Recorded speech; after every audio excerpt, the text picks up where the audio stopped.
It is a privilege to welcome you all here,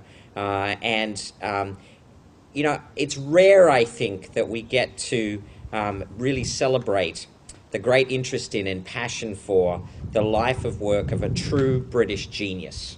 And I think that's what we're doing today. I think we're really celebrating genius, and wouldn't we love to have more genius in our society today? It's an honor for any university to name a building after Alan Turing, possibly the greatest mathematician in the 20th century, who, through his work at Station X, is credited with shortening the Second World War by 2 years. Alan Turing is often called the father of computer science and is credited as one of the founders of the discipline of artificial intelligence. Even in 1944, he spoke of building the brain. As early as 1936, Turing introduced his own concept of the universal machine, recognizing the potential speed and reliability of electronic technology. He also recognized the inefficiency of designing different machines for different logical processes. The combination of these ideas paved the way for the modern computer.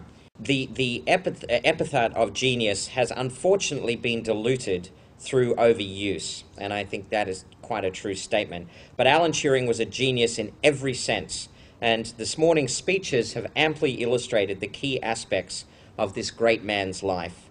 The plaque on this building will serve as a reminder to everyone, every time they walk through these doors, that we draw inspiration from a brilliant man whose life was tragically cut short at such a young age.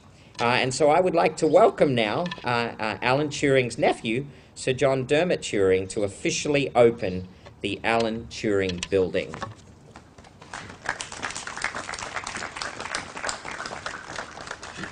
Well, I'd like to thank the Vice-Chancellor for his remarks, and also to the Open University for inviting the Turing family to be here today. It's obviously an immense pleasure to be here and to be given the honour of opening the Alan Turing Building. This caused me a slight problem when I was invited to do this, because in a sense it was my own small Entscheidungsproblem, the question what to say in about 3 minutes that's suitable to an occasion like this. And then I realised, actually, on thinking about it, my father had actually prepared the ground for me, because he wrote quite extensively about his famous brother, and I mean, most of it's about untidiness and the difficulty of getting small boys into sailor suits, and my grandfather's reaction to school reports. But some of what he said is this. The only person in the household who was forever exasperated with Alan, constantly nagging him about his dirty habits, his slovenliness, his clothes, and his offhand manners, was my mother. If this was due to some early recognition of his genius, she was certainly doing nothing to foster it by trying to press him into a conventional mould. Needless to say, she achieved nothing by it except a dogged determination on Alan's part to remain as unconventional as possible. More discerning than my parents was the headmaster of the prep school to which we boys were sent.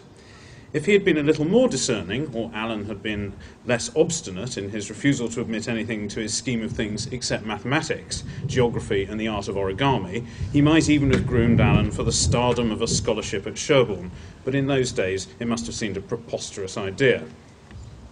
At this prep school there was a splendid mathematics master by the name of Blinkins. I suspect that by being able to sympathise with slow learners, he was an excellent teacher. He could even explain the mystic symbol X to the dimmest. But his explanation infuriated Alan. "Absolute rubbish," said Alan. "He doesn't know what he's talking about." He would then explain the true nature of X at great length. For my part, I preferred Blenkins's version. So it seems to me wholly appropriate for the Open University to have a building named after Alan Turing in which the true nature of X can actually be explained to the world. And so I think that's probably my cue to pull the cord and declare the building open. I hope I have greater success than with the PowerPoint.